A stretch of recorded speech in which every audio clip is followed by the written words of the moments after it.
Foram 23 facadas. Não foi uma execução, foi um ritual, um banho de sangue no coração de mármore de Roma. O homem que se acreditava quase um deus, Júlio César, jazia, agonizante, aos pés da estátua de seu maior inimigo, Pompeu, o Grande. O ato foi brutal. Os senadores assassinos, homens que haviam jantado com ele na noite anterior, ergueram seus punhais ensanguentados. Eles não fugiram. Gritaram. Chamavam a si mesmos de libertadores. Acreditavam que, naquele dia, os idos de março de 44 a.C. haviam salvado a República, cortando a cabeça da serpente da tirania. Em sua arrogância, estavam convencidos de que o povo de Roma sairia às ruas para aplaudi-los, agradecendo pela liberdade restaurada.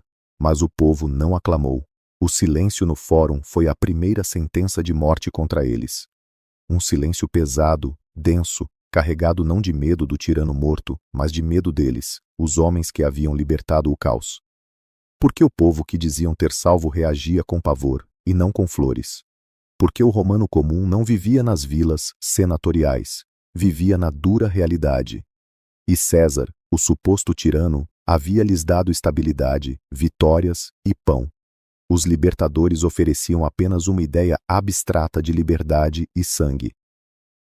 A mente por trás da conspiração era Cássio Longino, consumido por ressentimento pessoal. O símbolo era Marco Júnior Bruto, filho adotivo de César, o homem cuja traição causou o golpe mortal. Diz-se que as últimas palavras de César, ao ver o rosto de Bruto, não foram de raiva, mas de dor e surpresa. Até tu, meu filho. Convencidos da vitória, os conspiradores marcharam até o Capitólio e se barricaram, esperando ser reconhecidos como os novos pais da pátria. Subestimaram um homem que não empunhara um punhal, mas cujas palavras seriam mais afiadas que qualquer lâmina. Marco Antônio, o cônsul. E pior ainda, subestimaram um nome, um fantasma.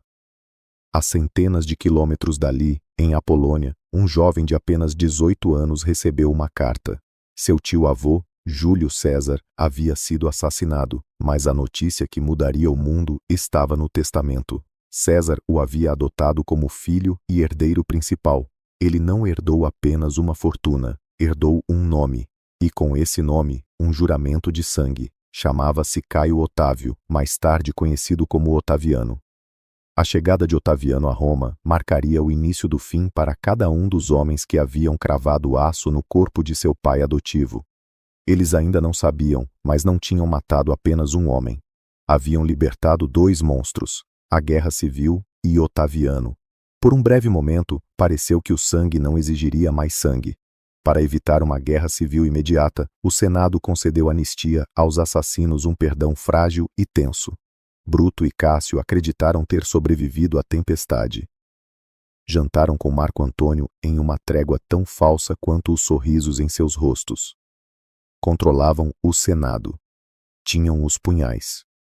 Pensavam ter o poder.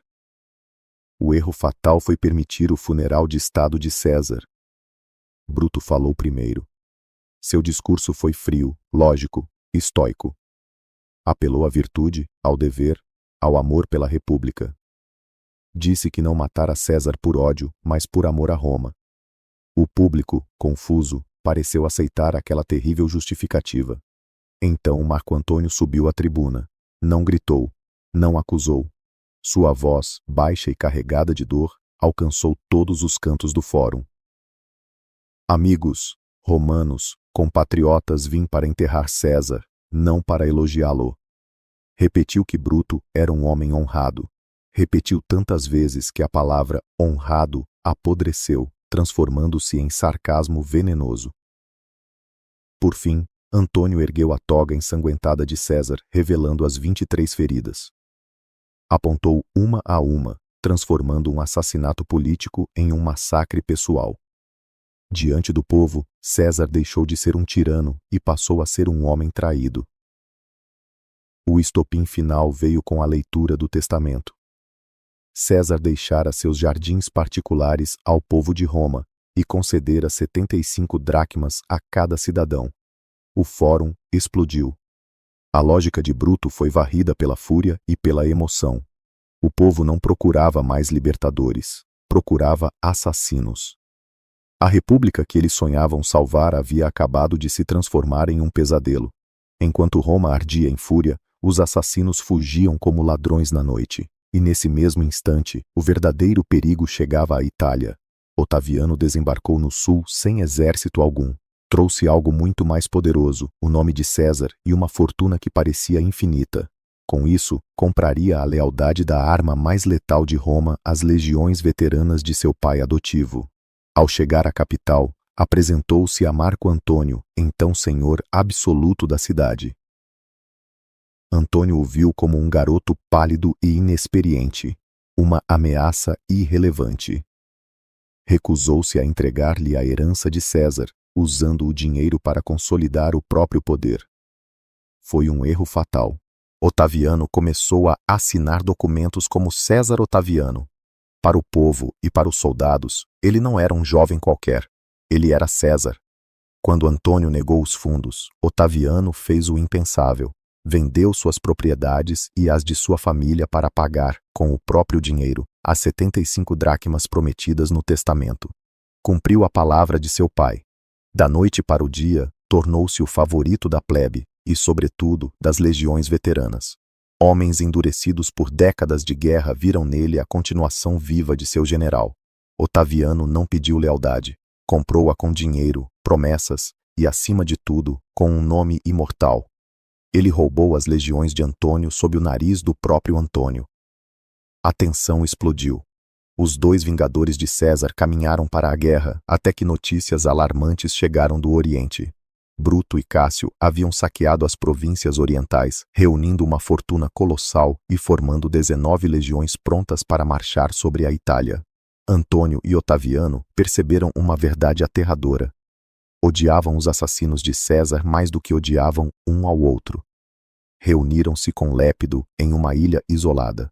Ali, entre lama e névoa, nasceu o segundo triunvirato. Não foi uma aliança. Foi um pacto de predadores. Dividiram o mundo como espólio e, para financiar a guerra e eliminar inimigos internos, desencadearam o terror. As proscrições não eram simples listas.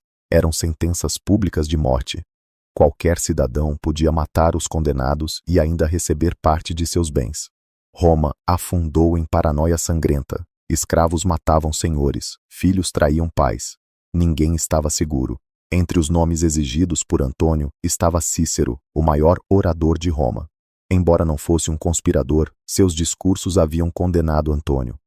Otaviano, que devia sua ascensão política a Cícero, consentiu sem hesitar. O velho senador foi capturado, decapitado, e suas mãos que escreveram palavras tão poderosas foram pregadas na tribuna do fórum. A vingança foi absoluta. Com Roma purgada e os cofres cheios de sangue, o triunvirato voltou-se para o Oriente. A anistia fora uma farsa. Agora começava a guerra final. Bruto e Cássio reuniram suas forças na Grécia.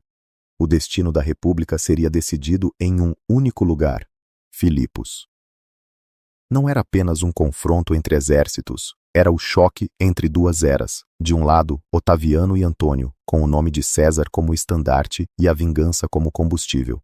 Do outro, Bruto e Cássio, segurando os últimos fragmentos de uma república moribunda. Mais de 200.000 homens aguardavam o sinal. O mundo romano estava prestes a se destruir ou a renascer em algo completamente diferente. O plano dos libertadores era inteligente. Cássio, um general experiente e frio, sabia que seu exército estava melhor abastecido e dominava o mar. A estratégia era simples: evitar uma batalha decisiva, deixar que a fome, a doença e o tempo destruíssem as legiões de Marco Antônio e Otaviano. Mas Bruto não era um estrategista.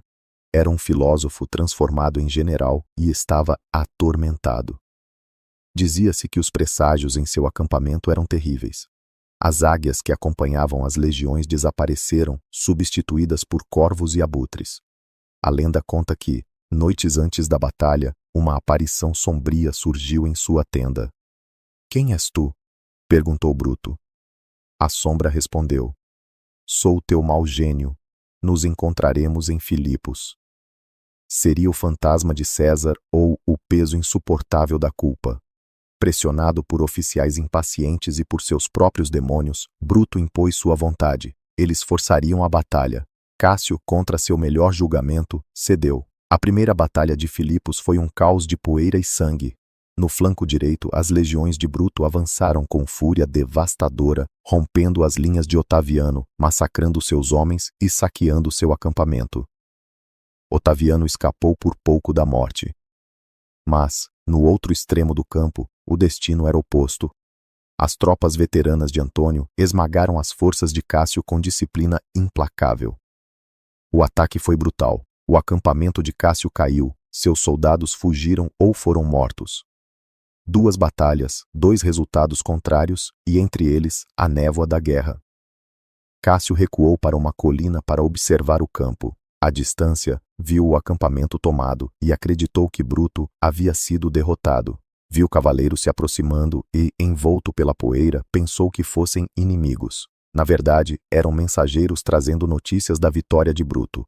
Mas Cássio não sabia disso. Convencido de que tudo estava perdido, entregou um punhal ao seu liberto. "Liberta-me da vida", disse. O homem obedeceu. Cássio cobriu o rosto e recebeu o golpe. Segundo a tradição, morreu com a mesma lâmina com que havia ferido Júlio César no Senado. A ironia final: o cérebro da conspiração derrotado não pelo inimigo, mas por um erro trágico. Pouco depois, os mensageiros chegaram gritando vitória e encontraram apenas um cadáver. Quando Bruto viu o corpo do amigo e cunhado, seu espírito se partiu. Chamou-o, em lágrimas, de o último dos romanos. Cássio estava morto, mas Bruto ainda vivia e comandava um exército poderoso. Durante semanas, os 2 lados se encararam. A tensão crescia a cada amanhecer. Bruto sabia que o tempo jogava contra ele.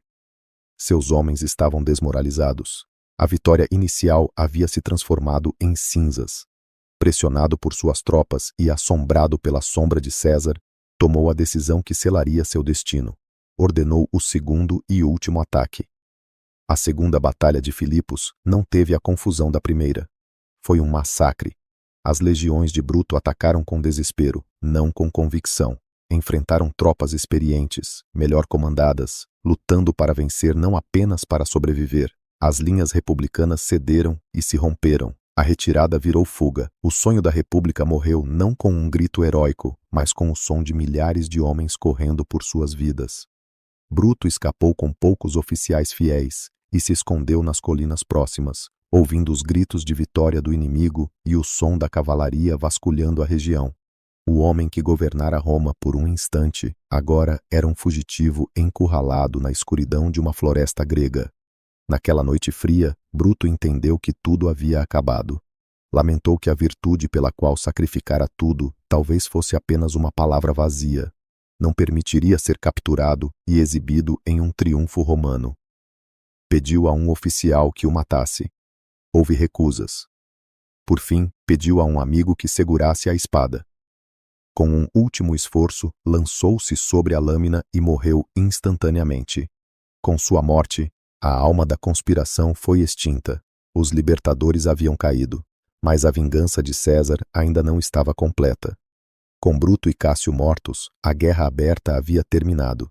Mas a vingança de Otaviano estava longe de se completar.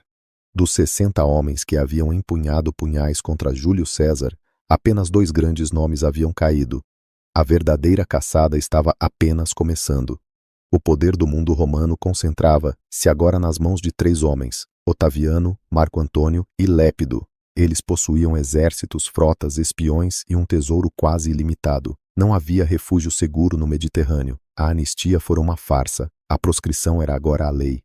Um a um, os assassinos foram localizados e eliminados. Trebônios, que havia mantido Marco Antônio fora do Senado no dia do assassinato, acreditou-se seguro como governador da Ásia. Foi capturado por um general leal a Antônio, torturado por dias e decapitado. Seu fim foi um aviso cruel. Décimo Bruto, um dos amigos mais próximos de César e nomeado herdeiro secundário em seu testamento, foi o homem que convenceu o ditador hesitante a ir ao Senado naquele dia fatal. Após Filipos, suas legiões o abandonaram.